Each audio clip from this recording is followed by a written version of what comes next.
Queridos irmãos, vamos dar continuidade à nossa série de pregações no livro de Colossenses. Tem sido um tempo muito bom, um desafio também para a nossa vida. Caminhamos expondo as Escrituras nesse livro. Nós vamos continuar essa série, ela tem por título Cristo plenamente suficiente, nada a acrescentar, tudo a viver a partir dele. E essa série tem sido um meio de bênção, sim, na vida de muitas pessoas, de nós que temos aqui participado nesse tempo.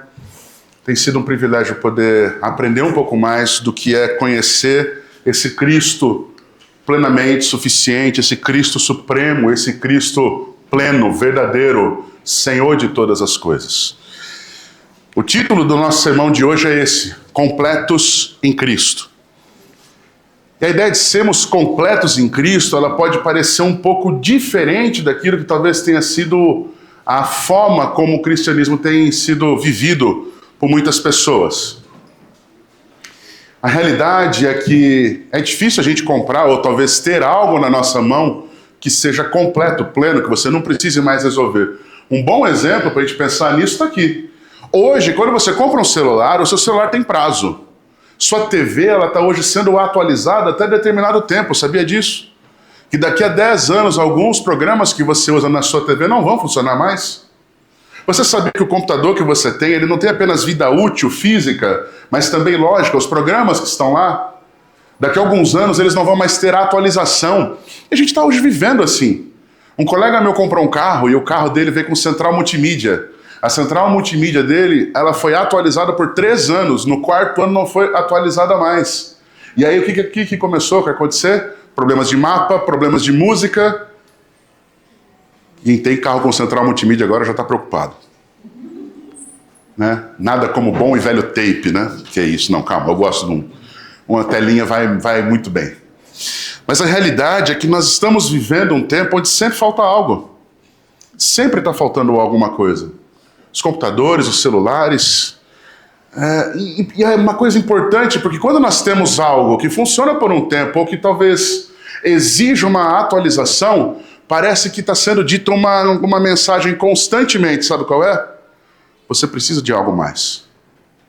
Falta algo. Você tem um negócio funcionando hoje, mas mês que vem vai ser lançado um computador novo, um tablet novo, um programa novo que vai fazer coisas que você não tem, não sabe nem que precisa, mas você precisa disso. E essa ideia tem sido divulgada em todas as áreas e todas as formas. E ela não é muito diferente da forma como que o Evangelho tem sido falado, tem sido ensinado. Em Colossos, os falsos mestres diziam: olha, Cristo é muito bom, é muito maravilhoso, mas se você andar com os nossos mestres aqui, você vai ter acesso a um conhecimento superior. Não, olha, orar é muito legal, estar em comunhão com a sua igreja é muito bom, mas se você fizer a caminhada tal, se você subir ao monte tal, se você comprar o óleo de não sei o que, se você ler o livro tal, você vai conhecer um caminho muito melhor, muito maior. Sempre parece faltar algo.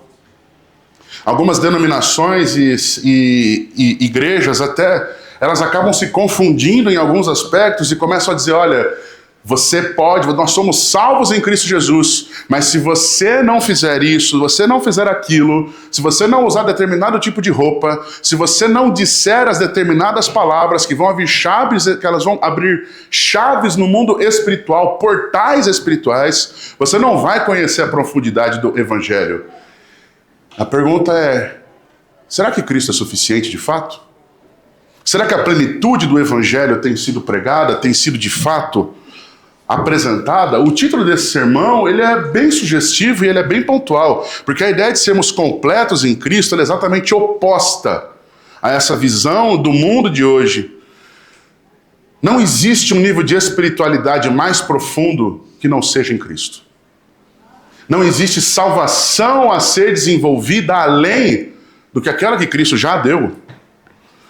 Quem tem a Cristo não precisa de complementos espirituais. Essa é a nossa realidade e o que precisamos compreender. Por quê? Porque em Cristo, em Jesus Cristo, na pessoa dele, nós temos absolutamente tudo o que Deus quis nos dar. Seria Deus um homem, um ser humano, uma pessoa, um Deus falho, que nos daria algo incompleto?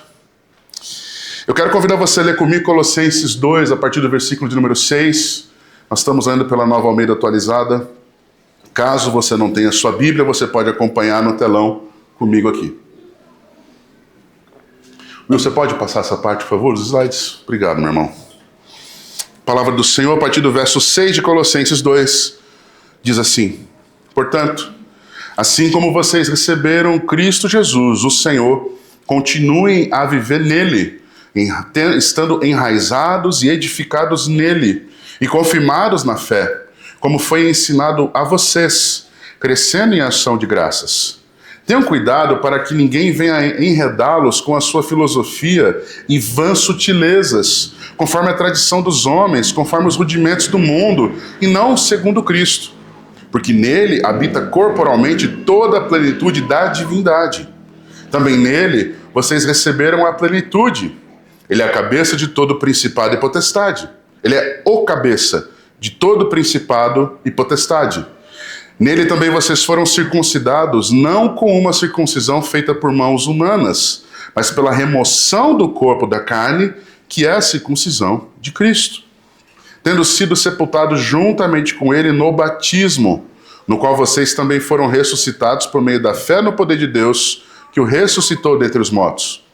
Quando vocês estavam mortos em seus pecados e na incircuncisão da carne, ele lhes deu vida juntamente com Cristo, perdoando todos os nossos pecados, cancelando o escrito de dívida que era contra nós e que constava de ordenanças, o qual nos era prejudicial, removeu-o inteiramente, cravando-o na cruz, e despojando os principados e as potestades, publicamente os expôs ao desprezo, triunfando sobre eles na cruz. O que nós vamos ler nessa noite está baseado naquela grande ideia do livro, aquilo que nós falamos que é uma mensagem central do livro, e essa é a nossa mensagem central que nós já estamos sabendo de cor e estamos recitando já memorizado, certo? Posso então apagar o telão? Vamos comigo mais uma vez? Você pode falar comigo? Cristo é plenamente suficiente para a salvação e para a vida cristã. Portanto, os crentes devem abandonar toda confiança em qualquer acréscimo e viver fundamentados somente nele. A pregação de hoje tem a próxima grande ideia. Essa é a grande ideia, aquela mensagem central do livro de Colossenses. A de hoje é essa. A plenitude de Cristo torna vazias todas as tentativas humanas de alcançar a verdadeira espiritualidade. A verdadeira espiritualidade não é resultado de obras de homens, mas é a plenitude de Cristo em nós que nos dá a oportunidade e a condição de viver de forma completa, plena em Cristo, o nosso Senhor. Até agora, Colossenses tem nos dado esse seguinte panorama. Os versículos de 1 a 14 do capítulo 1, nós vimos que gratidão e intercessão pelos colossenses são as formas pelas quais Paulo lida. Ele agradece pela fé genuína, pelo amor intenso que eles têm uns pelos outros. E na sequência disso, ele aponta uma visão gloriosa do Senhor Jesus. E essa visão gloriosa do Senhor Jesus, ela não é uma visão simplesmente que aponta o poder ou coisas que ele fez, mas aponta para a divindade dele plena em Cristo, a superioridade dele acima de qualquer coisa, de qualquer outro ser, de tudo que há. Ele é o supremo Senhor, ele é o supremo Cristo, não há outro sequer que possa ser comparável a quem ele é.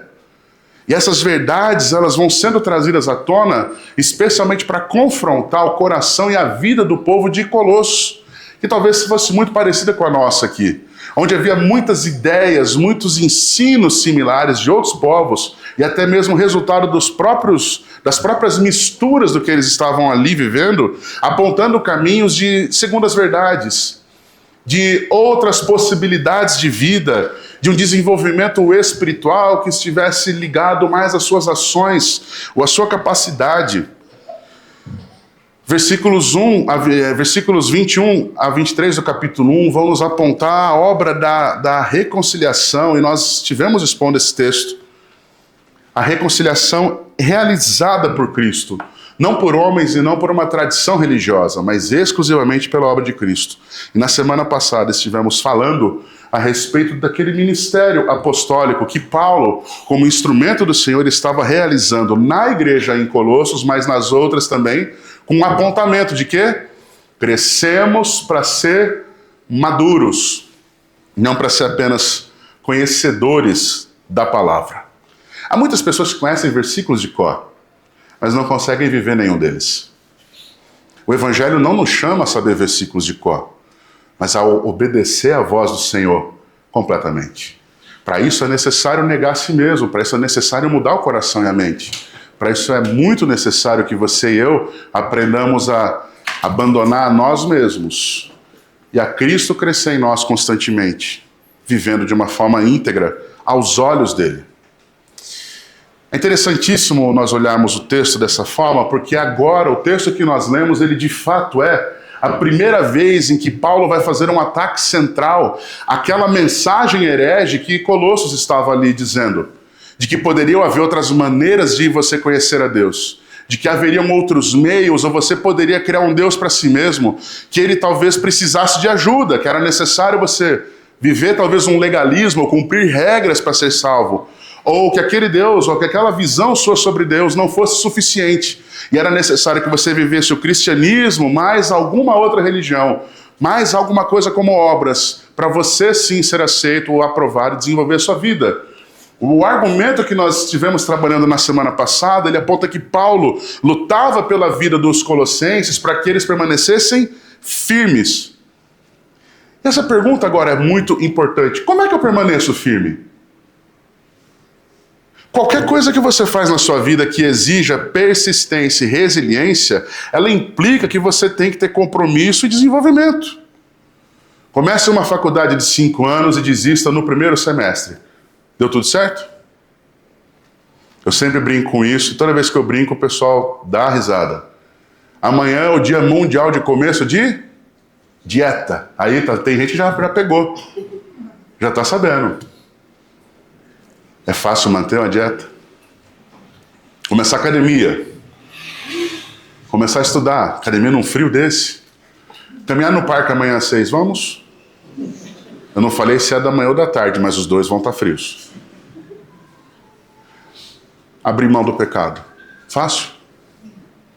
Abrir mão do que o mundo conduz, das coisas que estão à sua volta. Como permanecer firmes? O apóstolo Paulo vai começar a trabalhar isso exatamente nessa sessão que nós estamos lidando. E eu acho interessantíssimo, porque o texto começa e termina apontando para como isso ocorre. Lá no versículo de número 2:6, ele começa: ora, como recebestes a Cristo Jesus, o Senhor, da forma que vocês receberam a Cristo. E ele termina dizendo o que Cristo fez no final, 2:15. Triunfando sobre eles, ou triunfando sobre as potestades, os poderes, quaisquer coisas desse mundo na cruz. O começo e o fim estão apontando para que a forma como nós podemos permanecer firmes está em Cristo. Não está no que você pode fazer. Não está no que a sua igreja, as pessoas à sua volta podem fazer. Não está no seu investimento de tempo ou organização ou agenda daquilo que você pode produzir. Igreja não é empresa que você produz para ser aceito e permanecer. Igreja é reino onde você foi comprado pelo rei, pago pela sua vida, pelo sangue dele, para que você tenha a ele como seu principal objetivo, vida e ganho. Ou sua vida, de fato. Cristo e a sua obra são de fato a forma pela qual podemos permanecer firmes no Senhor. O texto vai nos mostrar uma unidade temática completa, onde nos versículos 6 e 7, Paulo exorta os seus leitores. Na sequência, ele faz uma advertência fundamental no versículo de número 8. E ele vai trabalhar uma fundamentação cristológica e soteriológica, quer dizer, quem é Cristo e como ele nos salva, como ele salva fazendo a sua obra em nós. Isso não significa que nós não tenhamos uma contrapartida ou alguma coisa que Deus espere de nós. Temos. Mas a nossa resposta não salva ninguém. Mas aqueles que de fato permanecem e são de Cristo não podem viver uma vida que não seja frutífera do Senhor e para o Senhor. Quero começar a exposição na primeira sessão, versos 6 e 7. Acompanhe comigo, por favor. Portanto, assim como vocês receberam Cristo Jesus, o Senhor, continuem a viver nele, estando enraizados e edificados nele e confirmados na fé, como foi ensinado a vocês, crescendo em ação de graças. A primeira lição que está sendo dada é: permaneçam firmados em Cristo. Não é na sua comunidade local, não é na tradição dos seus pais, não é no hábito religioso que você cresceu, não é na sua visão ou na sua convicção sobre Deus. É firmado em Cristo. E a ideia do texto aqui, há uma palavra imperativa, há um verbo. Continuem a viver nele, na nossa tradução Nova Almeida atualizada. Em outras traduções, a ideia é andar nele. Essa palavra grega é engraçada. Não vou ficar repetindo, a ideia não é ficar traduzindo textos gregos, mas a tradução dessa palavra literalmente pode ser tanto andar nele ou viver nele, meios de conduta, jeito de ser. A vida cristã, no fim das contas, ela deve continuar da mesma forma que ela começou. Como assim? Assim como recebemos a Cristo e fomos salvos nele, não há uma novidade, novos passos, novas coisas para que você possa se aprofundar em quem ele é. Como é que você conhece a Cristo? Vamos lembrar das classes de novos membros, de doutrina básica. Como é que nós conhecemos a Cristo? Como é que conhecemos a Deus e a vontade dele? Por meio do quê? Pregação do Evangelho, palavra do Senhor. Como é que nós crescemos no Evangelho? Por obras? Por o que eu faço? Pelo que eu conquisto? Pelo que eu declaro? Pela verdade do que eu creio e pelo que eu sou transformado mediante o conhecimento das Escrituras e a obediência aos princípios de Deus. Assim como, da forma como vocês receberam Cristo Jesus, o Senhor, mudem de atitudes. Não. Continuem a viver nele. Continuar a viver no Senhor. Os cristãos, eles são salvos pela pregação do Evangelho, por meio da graça e da fé em Cristo Jesus, em arrependimento e perdão de pecados, em arrependimento genuíno, recebendo o perdão de pecados. Continuar a viver estando firmados no Senhor. O texto vai nos apontar uma coisa importante. O segredo é permanecer no que foi ensinado, andando e vivendo isso. Lembra que eu falei há tempos atrás que talvez a igreja, ou a própria exposição do texto aqui em Colossenses, ela iria parecer de certa forma simples? Não é? Como é que eu cresço em Cristo fazendo o básico? Uma pergunta importante. A obra de Cristo é o básico? A vida de Cristo é o básico? Como é que o texto aponta que Cristo é? Quem ele é? Ele é plenamente Deus. Deus é o básico? Deus é o pleno. A obra de Cristo é básica? A obra de Cristo e a vida dele, os testemunhos dele são plenos. Continuar a viver em Cristo é continuar a viver naquilo que é fundamental, essencial. Enraizados, arraigados, confirmados, transbordando de gratidão. O segredo, ou a verdade revelada, é que permanecer em Cristo é viver em obediência e caminhada contínua com Ele, tendo prazer nele, descobrindo, conhecendo, vivendo o Evangelho, desfrutando da ação do Espírito Santo na sua vida, desfrutando dos dons espirituais que o Senhor concede para que você sirva, para que você viva. Faz sentido? Faz total sentido. O problema é só isso. A nossa cabeça está configurada a ideia de sempre parecer haver uma grande novidade. O texto está nos apontando que o conhecimento ou que o desenvolvimento da vida cristã está baseado em permanecer naquilo que já foi ensinado. Mas nós estamos numa era tão complicada que eu olho pelo rosto aqui de vocês e alguns estão olhando com uma cara quase que cética. Como assim só isso? Não faz sentido. Porque na minha profissão eu preciso ser o melhor profissional possível e descobrir coisas novas todos os dias. Perfeito. Sua profissão não foi plenamente revelada. Cristo foi, porque Ele é Deus e foi plenamente revelado. A minha ideia... Não, peraí, olha, o mercado financeiro, o mundo globalizado, é cada dia uma novidade.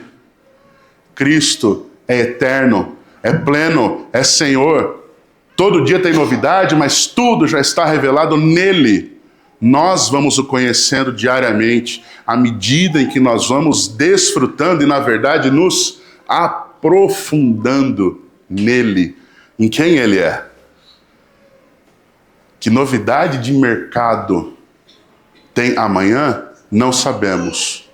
Mas se amanhã você der mais um passo em aprofundar-se no conhecimento da graça, da pessoa, da obra, da misericórdia e da divindade de Cristo, você vai conhecer algo que Cristo já é plenamente. Você vai conhecer, mas Cristo já está plenamente revelado. Hoje nós não temos acesso a um Senhor limitado, ao contrário. A obra de Cristo, o rasgar do véu, nos dá acesso à plenitude de quem Deus é. A vida cristã, ela não exige, então, um novo fundamento, mas sim um aprofundamento naquilo que já nos foi revelado, naquilo que já nos foi dado. Permanecer firmados em Cristo, então, literalmente é como um resumo prático do ensino do texto até agora, do que nós lemos em toda a carta. Porque a ideia de Paulo, especialmente agora no versículo 8 que ele vai entrar, ela está lidando com o problema do gnosticismo. O que é o tal do gnosticismo? É um problema que havia lá e que há hoje. Há um problema hoje em nossas épocas falando sobre gnosticismo ou sobre esse movimento das coisas, digamos assim, limitadas ou problemáticas em nosso tempo.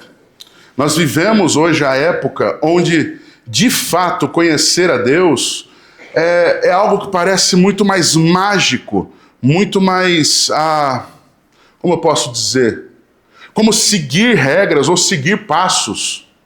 E você quer ver que interessante? O que é que você e eu compreendemos sobre o Evangelho? É aquilo que temos aprendido, é aquilo que temos buscado do Senhor, é aquilo que temos de fato vivido, é como temos caminhado com Deus, mediante as Escrituras e o ensino do Senhor. O gnosticismo, ele vem de um conceito onde a salvação, ela vem através apenas do conhecimento, daquilo que eu adquiro, daquilo que eu consigo obter. E é como se ele fosse algo secreto, algo vindo superiormente de anjos ou entidades, ou quaisquer outras coisas.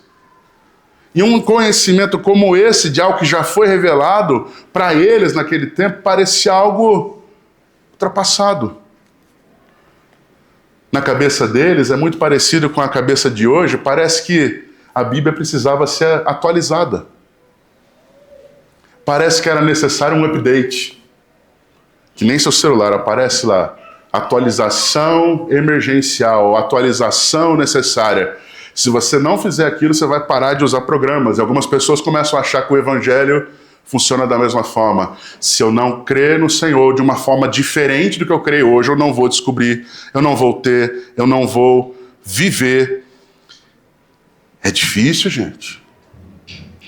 É difícil. Sabe o que é interessante do nosso tempo hoje? Olhando especialmente para o verso de número 8, é perceber que esse gnosticismo, esse movimento de um conhecimento secreto superior, ele está à nossa volta. Ele está em evidência. Olha aqui o que Colossenses fala lá no versículo de número 8. Tenham cuidado para que ninguém venha enredá-los. O que é enredar? É com uma rede envolver você. A pergunta importante é, qual o propósito de uma rede? Puxar, ter domínio sobre aquilo que está sendo enredado. Talvez tirando liberdade, talvez tirando do seu habitat. Um peixe, quando está sendo puxado da rede, ele está indo para uma panela, não está indo para o mar, normalmente. Dependendo, não vai para a panela, ele vai ser feito o sashimi dele, né? Depende da situação. O pessoal da comida japonesa quase deu um glória agora com a gente, né? Mas pense, tenham cuidado para que ninguém venha enredá-los com a sua filosofia e vãs sutilezas, conforme a tradição dos homens, conforme os rudimentos do mundo e não segundo Cristo. E olha que interessante. Tudo isso está baseado em um conceito de que nós devemos aprender a rejeitar tudo que compete com Cristo. Mas o que compete com Cristo hoje? Você quer ver como funciona? Vou dar alguns exemplos práticos. Venha para Jesus e você prosperará. Evangelho mais riquezas. Essa é a mensagem de Cristo? Venha a Cristo e receba a sua bênção. Evangelho mais bênçãos. Vida com Deus. Olha, é isso, é isso. Olha a vida dos apóstolos. Olha a vida da igreja primitiva. Era isso? Ao contrário. Nos nossos tempos hoje, rapaz, olha, a gente ouviu coisas tão boas do Evangelho, mas olha, não tem nada melhor do que a autoajuda. Conhece-te a ti mesmo. Apesar de ser um princípio filosófico interessante, as Escrituras apontam que se eu conhecer a mim mesmo, eu conheço alguém morto nos delitos e pecados. E eu estou sendo chamado a conhecer o autor da vida, que é Cristo Jesus.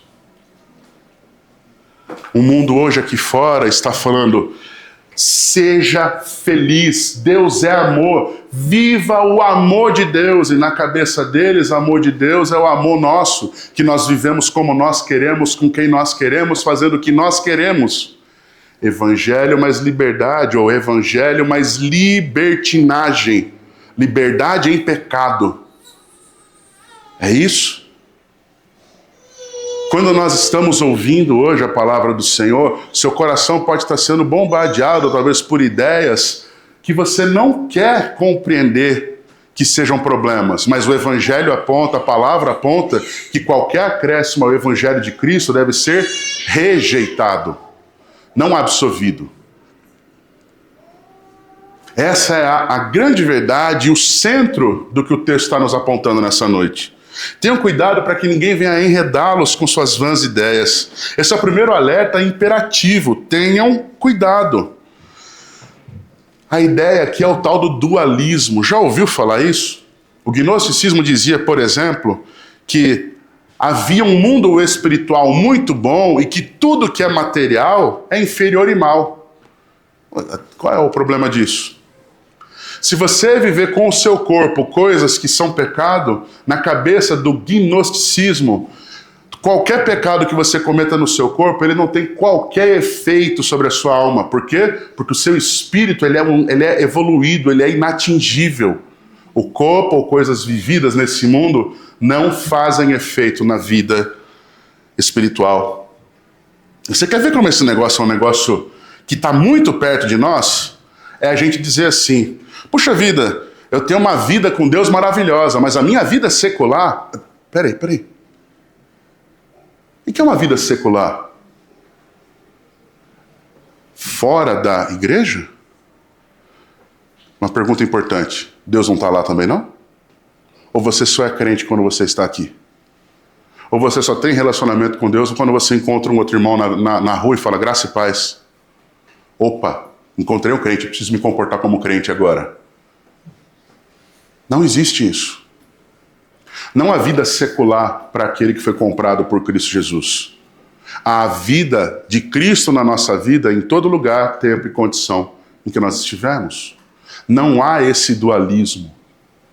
Não há essa realidade, uma vida na igreja, uma vida diferente no mundo. Uma vida com o povo de Deus, uma vida diferente na faculdade, no trabalho, na escola, na minha casa onde não há crentes.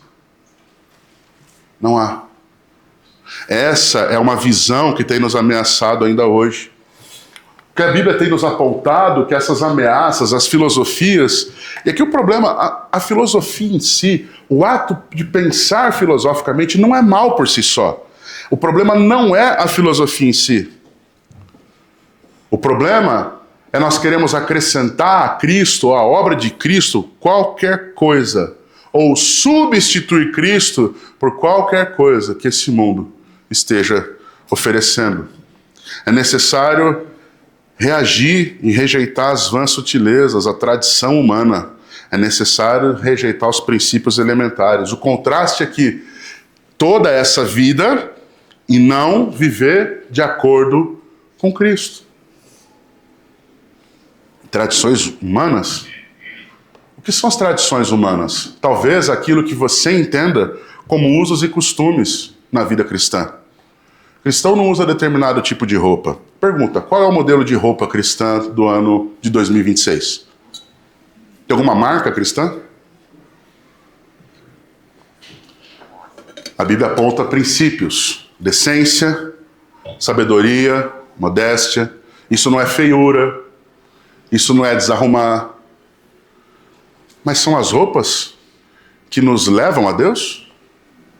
São as roupas que garantem a nossa salvação? É a forma como eu me porto, como eu me visto? É engraçado, eu falei isso aqui, até uma pessoa brincou e falou assim, olha, eu nunca tinha pensado nisso. Mas é verdade. Se roupa bonita, terno, gravata fosse sinônimo de bênção, o Congresso Nacional era o portal do céu no Brasil. Tá todo mundo de terno.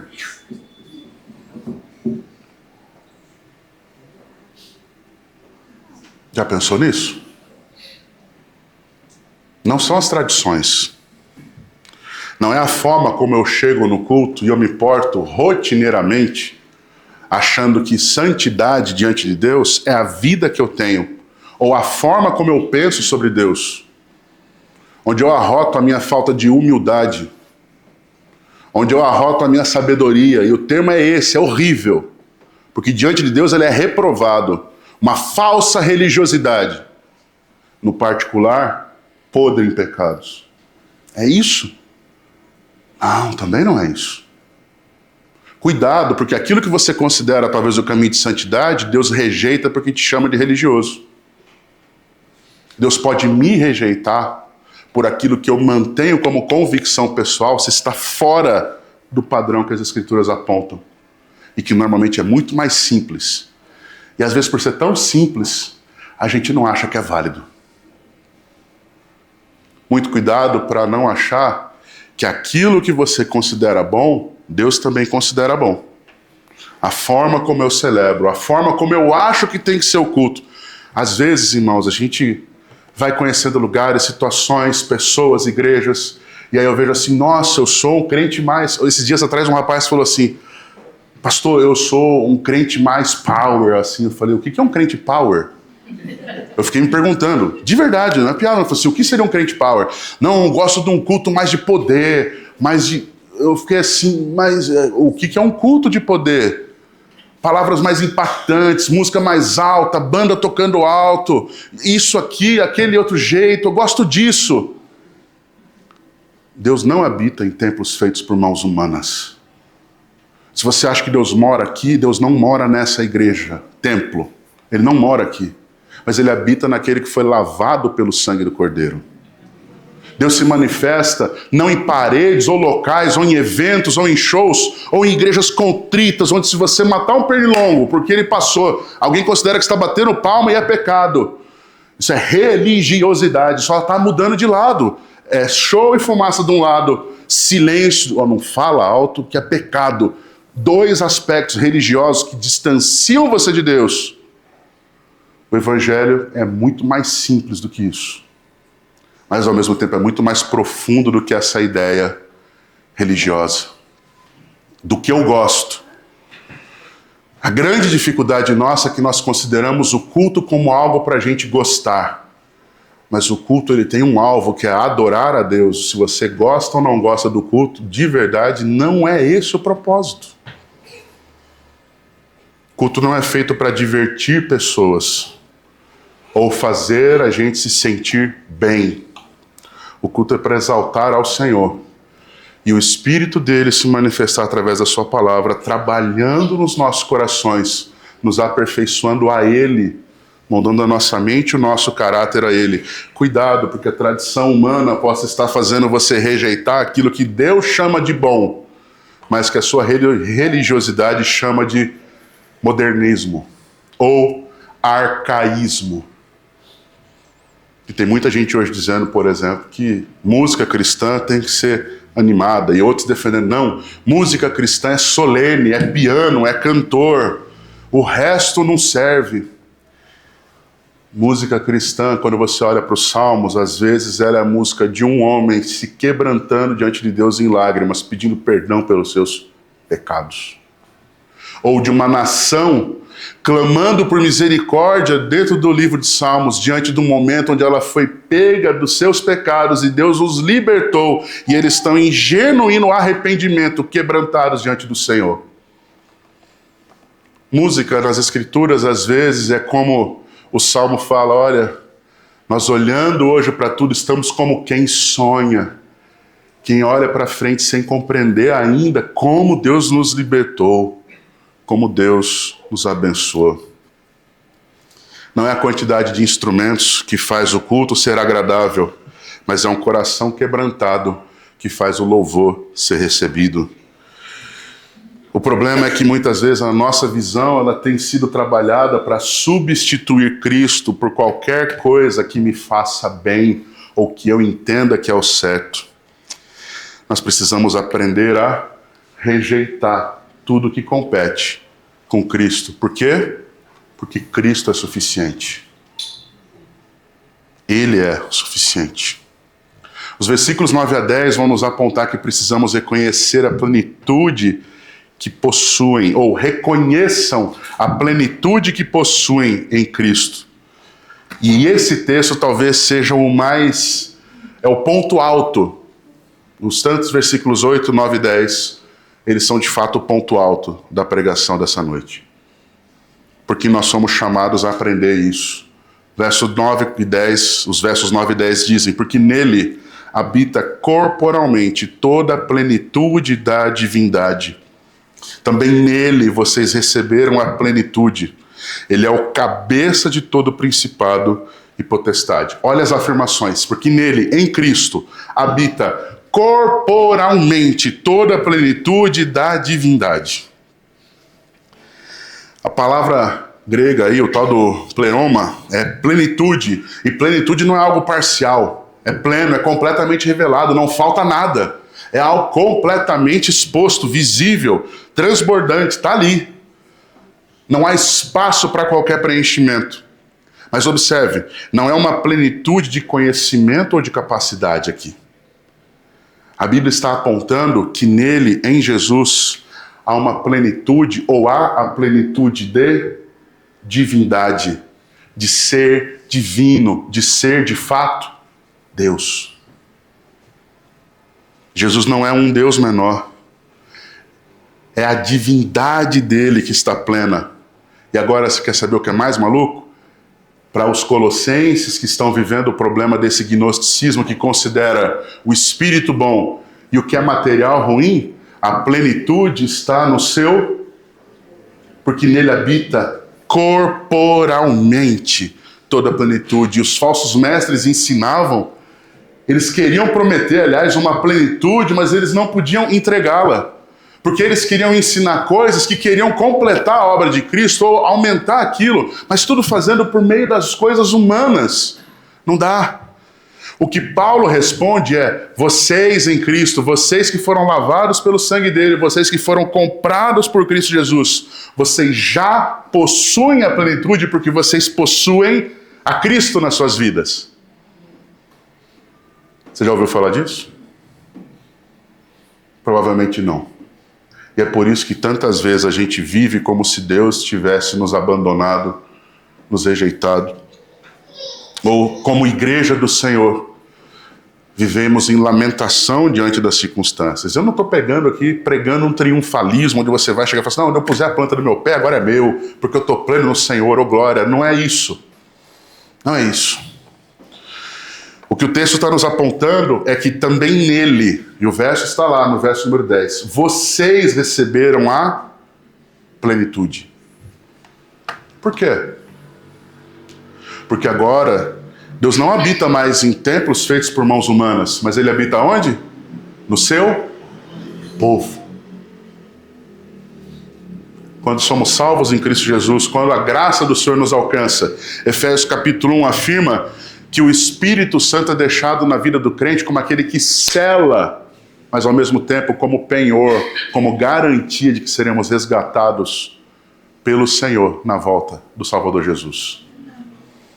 Quando o Senhor Jesus sobe aos céus, Ele fala, eu vou preparar-lhes lugar, mas eu não vou lhes deixar sós, eu vou lhes mandar o Consolador.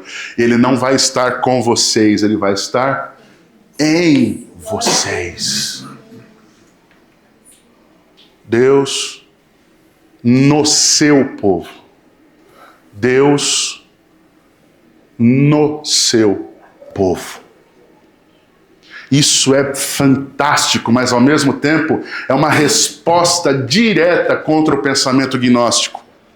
Porque nenhum mestre gnóstico que estava oferecendo ideias ou novos caminhos poderia fazer algo maior do que a plenitude do Deus Senhor Supremo e de todo o universo. Criador de tudo que há, já havia feito e já havia plenamente compartilhado nele. Porque Cristo compartilha isso com todos aqueles que andam ou vivem nele. Como é que o texto começa? Portanto, assim como vocês receberam Cristo Jesus, o Senhor, continuem a viver nele ou a andar nele. Receberam a Cristo? Vocês receberam a plenitude. Como nós vivemos? Sabendo que recebemos a plenitude em Cristo. Qualquer jeito? Não podemos. Derrotados no sentido de enfraquecidos? Ao contrário. Se há um motivo para nos fortalecermos em Cristo, é porque hoje temos aprendido essa verdade, de que em Cristo Jesus somos plenos dele. E essa é uma realidade, porque Cristo não é alguém com capacidades, mas o texto bíblico aponta que ele é o cabeça de todo principado e potestade. E a ideia de ser o cabeça não é apenas que ele tem domínio, mas ele tem autoridade sobre tudo que existe. Irmão Wilson, no começo desse culto, esteve falando que Deus coloca líderes, que Deus põe pessoas, Deus põe gente para a gente estar conversando, orando, falando sobre. Deus institui essas autoridades, mas eles são a autoridade suprema? Deus é. Cristo é. Não há nada acontecendo em nossas vidas que seja fora do propósito dele. E por que Paulo está dizendo isso? Porque os gnósticos daquele tempo, os gnósticos de hoje, esse movimento gnóstico, ele continua dizendo que você pode ter outros mediadores. Esses tempos atrás, eu vi um cartazinho de vendas, era um cartaz de vendas, de alguém querendo ser mentor espiritual. A gente já vê o coaching rolando para todos os lados, bacana. Para algumas coisas pode ser bem útil. Sou nada contra, não estou querendo pregar contra a favor isso, mas um mentor espiritual, o camarada falava que ele tem acesso a anjos, que ele tem acesso a rituais de libertação, cura e prosperidade. Peraí. Já vi coach de tudo, agora mentor espiritual nesse nível, aí já estamos passando para um outro ponto. Qual que é a ideia? Você precisa de uma bênção? Fala com Deus não. Conversa comigo que eu tenho os caminhos para isso. Podemos hoje fazer um ritual, compra erva tal, toma o chá não sei o quê, compra roupa, veste tal cor. E a gente às vezes acha que isso não está acontecendo conosco. Mas eu me lembro de ver gente chegando para mim e falando assim, pastor, eu acho muito difícil eu não passar a virada de ano de branco. Com uma roupa íntima, talvez amarela, para trazer prosperidade. Eu já ouvi crentes compartilhando isso, porque é uma tradição que estava enfiada no coração deles lá no fundo. A gente pode até achar graça, para alguns pode ser piada, tudo bem. Mas para algumas pessoas é problema, porque ela ainda está presa a valores e hábitos desse mundo. Como eu citei há pouco tempo atrás, acho que foi no último sermão, camarada que tinha dificuldades porque a mulher dele trocou de posição na cama, e agora quando ele ia descer da cama, toda vez que ele ia descer da cama, põe o pé esquerdo primeiro, e aquilo era um problema para ele, porque a gente tem que pôr o pé direito quando desce da cama. Começar tudo com o pé direito.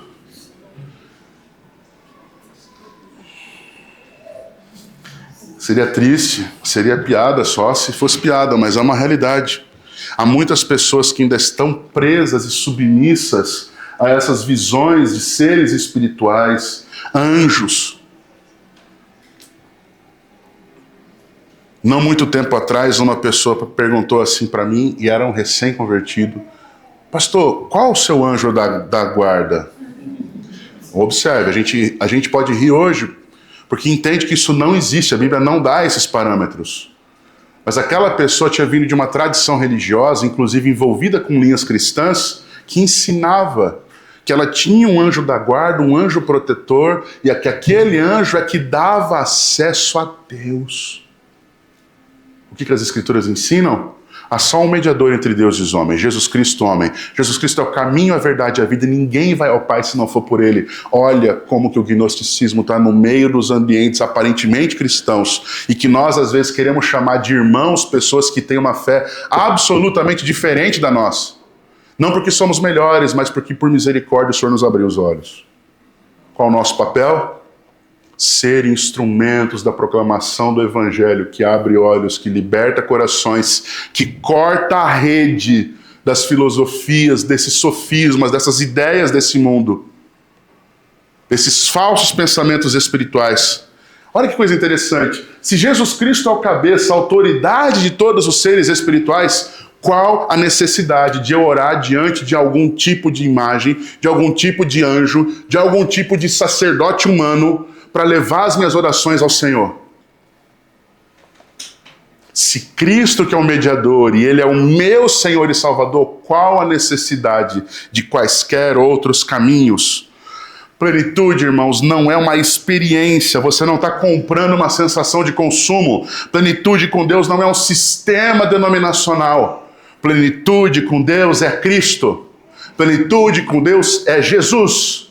Fora disso, é tradição de homens, é filosofia, é falso evangelho. Nossa denominação não salva ninguém. Quem salva é o Cristo que nós servimos. E pela graça de Deus, a Igreja Batista serve ao Deus vivo. Mas não é a Igreja Batista quem salva. É o Deus da Igreja Batista quem salva. É o Senhor Jesus.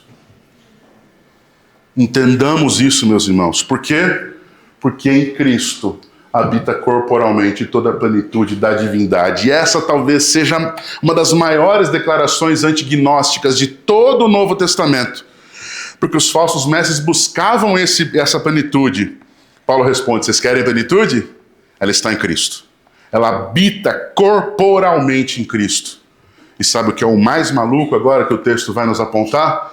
Versículo 10, o final deles ensina o quê? E mais, também nele vocês já estão aperfeiçoados. Em Cristo a obra da plenitude já está preenchida. Vocês já estão plenos dele. O problema é que nós não nos aprofundamos no aperfeiçoamento que o Senhor nos dá plenamente em Jesus. Santos diante do Senhor, já santificados, percebe a ideia? Livres do pecado, não desejando pecar. Percebe que é necessário aprofundar-se na caminhada com Deus? É necessário um conhecimento que está no conhecimento da pessoa de Jesus, e não das tradições ou daquilo que eu acho sobre Deus. A parte final do texto é uma das partes que talvez seja mais dinâmica do texto, porque ela vai nos levar ao conhecimento ou ao entendimento de que precisamos aprender a desfrutar da obra completa de Cristo. E sim, é necessário aprender isso. Quero ler com você dos versículos 11 a 15 para partirmos para a parte final do texto.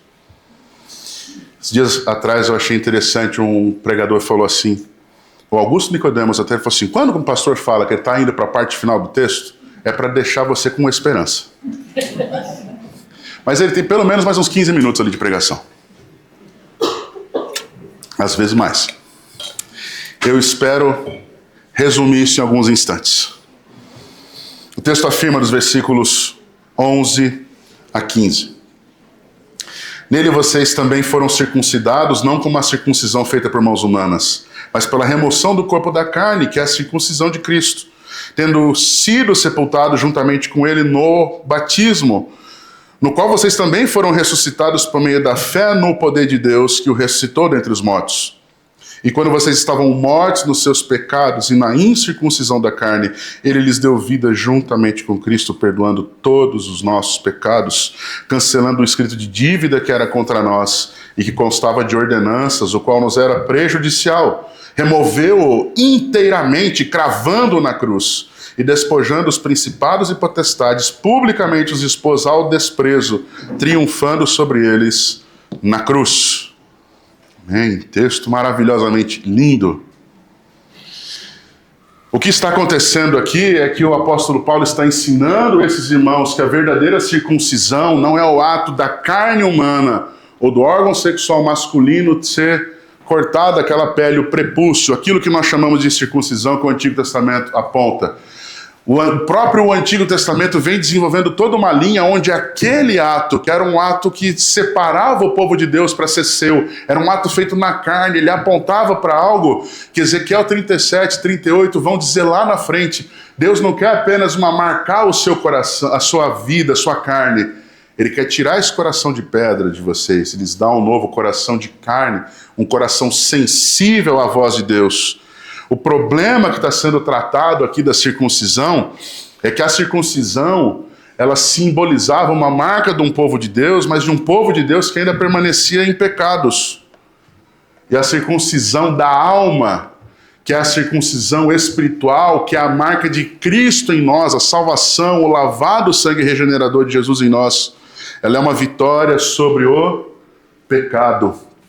Qual é o problema que a gente está lidando aqui? O problema aqui do legalismo. O que é o legalismo? É pensar que hábitos externos purificam o interior, que só Jesus pode limpar. Que só o sangue de Jesus pode restaurar. Como é possível vencer a carne? Morrendo para ela e nascendo em Cristo. Cristo nos dá uma vitória superior. Cristo nos aponta que nós não fomos circuncidados por uma circuncisão de mãos humanas, mas pela remoção do corpo da carne, ou pelo afastamento, a transformação genuína. Transformar, remoção do corpo da carne, que é a circuncisão de Cristo, onde nós morremos para nós mesmos e ressuscitamos em Cristo, ganhamos vida em Jesus. A circuncisão, então, ela era um ato externo da aliança. E os falsos mestres estavam dizendo, olha, você pode crer em Jesus, mas se você não for circuncidado, se o seu corpo não receber uma marca, você não pertence ao povo de Deus. Colossenses, o apóstolo Paulo estão respondendo o quê? Vocês já receberam aquilo para o qual a circuncisão apontava. O ponto não é uma marca no corpo. O ponto é uma marca, uma transformação de fato espiritual. A expressão remoção do corpo é literalmente uma ruptura do domínio do pecado nas nossas vidas. Ao contrário disso, aqueles que estão em Cristo agora têm uma mudança radical de identidade. E essa mudança se testemunha pela sequência do texto no verso 12. Tendo sido, pois, juntamente com ele no batismo, sepultados, morrendo para esse mundo, no qual vocês também foram ressuscitados. De novo a lembrança, morte para o mundo, sepultamento, ressurreição para Cristo, para a glória dele. O que nós estamos dizendo é que a ressurreição é um ato que Deus dá ao homem, e dá isso por meio da obra de Cristo Jesus. A ênfase em si, ela não está no batismo, como o texto está apontando aqui, mas ela está na união com Cristo, sendo sepultado juntamente com ele. Ele quem? Cristo. Nós também seremos ressuscitados por meio da fé, pelo mesmo poder que ressuscitou Jesus dentre os mortos. Observe, há uma sequência. Cristo morreu? O texto está falando o quê? Vocês também morreram com Cristo. O texto está falando, Cristo foi sepultado? Ele está falando, vocês também no batismo foram sepultados. Cristo ressuscitou? Ele está falando, assim como Cristo ressuscitou, nós um dia ressuscitaremos e estaremos com Ele para todo sempre. O batismo, no fim das contas, ele aponta para uma realidade superior, que é muito mais do que o ato de alguém mergulhar numa água e sair de lá molhado. É o ato de alguém morrer para si mesmo e para a vida desse mundo e ressuscitar mediante a obra de Cristo Jesus. A minha velha vida morreu com Cristo, mas uma nova vida em Cristo surgiu quando eu fui alcançado por sua graça. Essa garantia é algo que nós devemos desfrutar da obra de Cristo de fato. E é por isso que o texto vai nos apontar nos versículos 13 e 14 da nossa condição sem Cristo. E essa é uma verdade que não é negociável, não por minha parte, mas pelo que as Escrituras apontam de forma clara. E quando vocês estavam mortos em seus pecados e na incircuncisão da carne, ele lhes deu vida juntamente com Cristo, perdoando todos os nossos pecados, cancelando o escrito de dívida que era contra nós e que constava de ordenanças, o qual nos era prejudicial, removeu inteiramente, cravando-o na cruz. Qual é a condição do homem sem Cristo? Morto em seus pecados. Mas como é que o texto começa? E quando vocês estavam mortos nos seus delitos e pecados, ele lhes deu vida juntamente com Cristo. A iniciativa nunca é do homem. Porque um morto não tem como reconhecer. Um morto não tem como clamar. Um morto não tem como se arrepender. Alguém morto nos seus delitos e pecados não pode compreender a graça divina se não houver uma iniciativa da vida ser manifesta sobre a morte. Deus, que é a vida, se manifesta trazendo vida aos que estão mortos. E é por isso que Paulo vai de fato descrever aqui a condição anterior. Eles não estavam doentes. O pecado não enfraquece. O pecado não te deixa murcho. O pecado mata. Sem Cristo, a nossa condição é de mortos, desconectados de Deus. Mas Ele nos deu vida. E é por isso que o texto vai nos apontar que essa vida ela vem juntamente com Cristo. E mais um ato, perdoando os pecados. Alguns? Só os que eu cometi até hoje. Qual é a afirmação bíblica?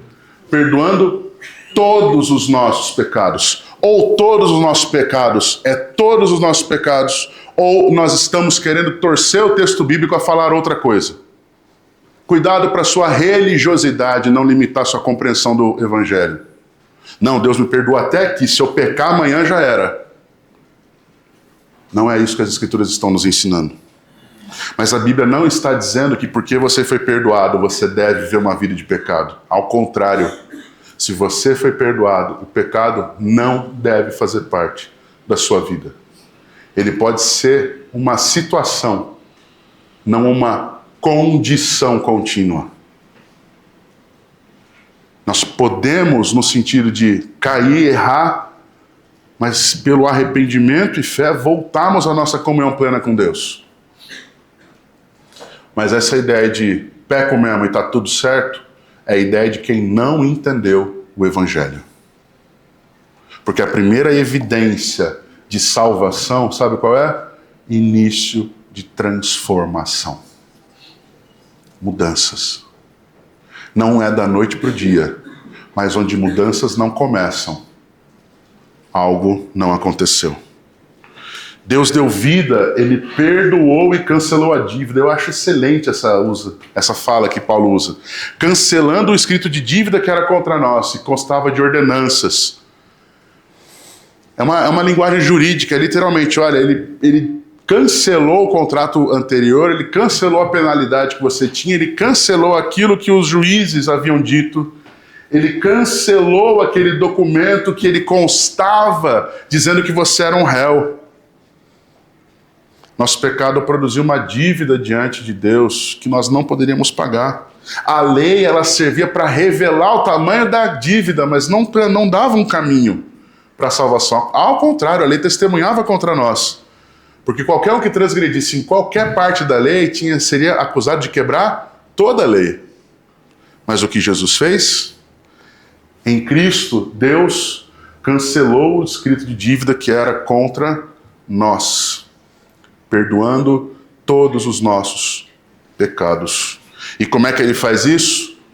Removendo esse escrito de dívida e o cravando na cruz. A cruz do Cristo suficiente é suficiente para pagar o preço dos nossos pecados. Ao mesmo tempo, ele termina apontando para essa imagem do verso de número 15, despojando os principados e potestades. Publicamente os expôs ao desprezo, triunfando sobre eles na cruz. Os falsos mestres pareciam fascinados por essa visão de poder espiritual, de capacidade, autoridade, domínio. O que o texto está nos apontando é o despojar de Cristo de todas essas autoridades. O que é despojar? Eu vou dar uma ilustração que talvez possa te ajudar a compreender melhor. Imagina um rei e o seu exército tendo lutado contra grandes reis e contra grandes exércitos. E ao vencer um desses inimigos, ou ao vencer todos os seus inimigos, ele vai em cada um dos reis, pega as suas coroas, que simbolizam sua autoridade e poder, vai juntando-as. Mesmo cheio de marcas de guerra, mesmo cheio de feridas, ele vai tirando a autoridade, a capacidade de todos eles. E ao término, ele ergue sua mão e diz: eu venci. O que esse texto está nos apontando é que o inferno, Satanás, seus anjos, a morte, a besta, o anticristo ou quaisquer outros poderes que opõem a Deus, eles estão vencidos pela obra de Cristo Jesus. Eles não têm poder mais de nos matar ou nos arrebatar das mãos do Senhor Jesus. Eles não têm mais domínio, porque o poder deles foi despojado. Não significa que eles não possam atrapalhar ou não possam causar problemas em nossas vidas. Mas entenda, a obra de Cristo Jesus paga uma dívida que a nós era impagável. A cruz de Cristo liberta definitivamente o crente do domínio do império das trevas. Não há rei, potestade, seja humana, seja governo, seja espiritual. Não há ninguém que não esteja sob o absoluto domínio, no sentido de autoridade de Deus. Em Cristo todos estão debaixo dos seus pés. Eles já foram vencidos, eles foram expostos ao desprezo, porque Cristo triunfou sobre eles na cruz. Sabe por que isso, meus irmãos? Porque Cristo é suficiente. Em Cristo nós recebemos uma nova identidade, porque nós somos unidos à sua morte e à sua ressurreição, como o versículo número 12 ensina. Em Cristo, mesmo estando mortos nos nossos pecados, nós fomos libertos. Em Cristo, nós somos libertos porque Deus pagou essa dívida que era impagável. E além de pagar essa dívida por causa da obra de Cristo, Ele venceu, Ele derrotou os reis que lutavam contra o Senhor, os poderes que nos acusavam, que queriam vencer-nos. Eles foram despojados e Cristo triunfou sobre eles na cruz. Sabe qual é o ponto principal? Vocês já possuem tudo o que precisam de Cristo. Nós não precisamos de experiências extras. Nós não precisamos de experiências criadas por homens. Nós não precisamos de ambientes forjados por homens ou por algo que venha nos sensibilizar. Ao contrário disso, não precisamos de mediadores, não precisamos de nenhum homem espiritual que venha nos conduzir, no sentido dele ser o nosso guia, a nossa esperança. Não. Cristo é suficiente. Cristo é tudo o que precisamos. Por isso, quero concluir com 7 verdades, ou 7 princípios que você e eu precisamos trazer aos nossos corações. O primeiro deles é: pare de procurar fora de Cristo aquilo que Deus já lhe deu em Cristo. Você não vai achar algo espiritual que possa lhe conectar a Deus, que esteja fora do caminho que Deus lhe deu em Cristo. Segundo, não troque a suficiência de Cristo pela segurança das tradições humanas. Não, mas eles oferecem um culto lá que é um ritual assim, assim, assado. Olha, se você comprar a toalha ungida do fulano de tal, que tem o suor dele, aquilo vai ter um cheiro, mas esquece isso. Não é isso. Não é isso. Nenhuma tradição ou capacidade humana pode superar ou ultrapassar o que Cristo é suficiente. Terceiro, lembre-se de quem você era sem Cristo. E agora, viva como alguém que teve a sua dívida paga por Cristo. Viva para Ele. Viva firmado nele. Outra coisa importantíssima: lute contra o pecado a partir da vitória de Cristo. E não lutar contra o pecado para vencer em Cristo. Isso faz total diferença. Sabe por quê? Porque se eu estou lutando contra o pecado para vencer, quer dizer que a obra de Cristo não foi suficiente. Mas se Cristo já venceu e Ele já me deu liberdade contra o pecado, agora eu tenho todas as ferramentas para não viver uma vida de pecado. Ao contrário, é agora que eu posso dizer não à tentação. É agora que eu posso dizer não para mim mesmo. É agora que em Cristo eu consigo dizer: não troco a minha liberdade com Ele. Não troco a minha vida com Ele por qualquer prazer momentâneo ou coisa que me satisfaça. A maturidade cristã, no fim das contas, não é adicionar coisas a Cristo, mas é aprofundar-se nele. É mergulhar em quem Cristo é. É amá-lo acima de todas as coisas, com toda a tua alma, tuas forças e teu entendimento. Maturidade não é você ter experiência de igreja ou tempo de conversão. Há muitos irmãos que não entenderam isso, e mesmo às vezes com 30, 50 anos de conversão, ainda são inexperientes ou não maduros diante de Cristo. Porque ainda continuam presos a uma vida superficial ou querendo trazer acréscimos. E a última conclusão que é importante para nós: a cruz, meus irmãos, continua sendo suficiente.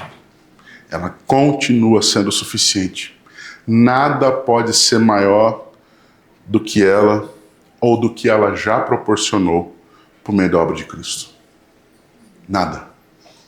Não há experiências novas que você possa provar que ultrapassem aquilo que Cristo já fez. E é por isso que a plenitude de Cristo torna vazias todas as tentativas humanas de alcançar a verdadeira espiritualidade. Não há nada que os homens, ou que a religiosidade, ou que a filosofia, ou qualquer coisa possam oferecer que venha acrescentar ou tornar você maior, mais pleno do que Cristo já fez. Quero convidar você a orar comigo enquanto o pessoal da música vem à frente para cantarmos a última canção dessa noite. Feche seus olhos. Vamos orar ao Senhor. Nesse tempo, ó Deus, em que a sua palavra foi pregada, nós somos confrontados, ó Deus, à nossa tradição, aos nossos hábitos, ou talvez a coisas que estejamos vivendo que nos afastam de um verdadeiro caminhar, de uma verdadeira obediência a Ti.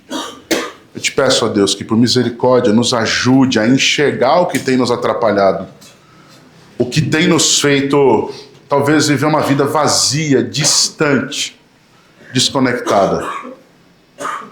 Observar, ó Deus, se são pensamentos, tradições pessoais, se são hábitos, se são visões, ó Deus, entendimentos espirituais distantes do que as Escrituras ensinam, que tem nos levado a uma vida distante de Ti, fazendo-nos achar que o Evangelho é algo insuficiente, ou que a cruz, ou que Cristo, como Deus pleno que é, não é tudo o que precisamos, que ainda falta algo. Pai, tem misericórdia de nós e nos ajuda a compreender nessa noite, não apenas o que nos falta, mas principalmente tudo o que já temos plenamente revelado e dado em Cristo Jesus.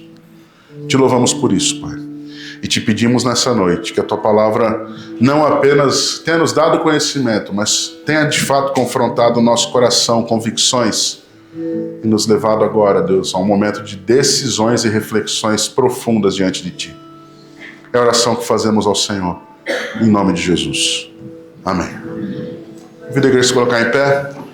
Nós vamos cantar mais um cântico. Esse cântico será a nossa resposta à pregação dessa noite.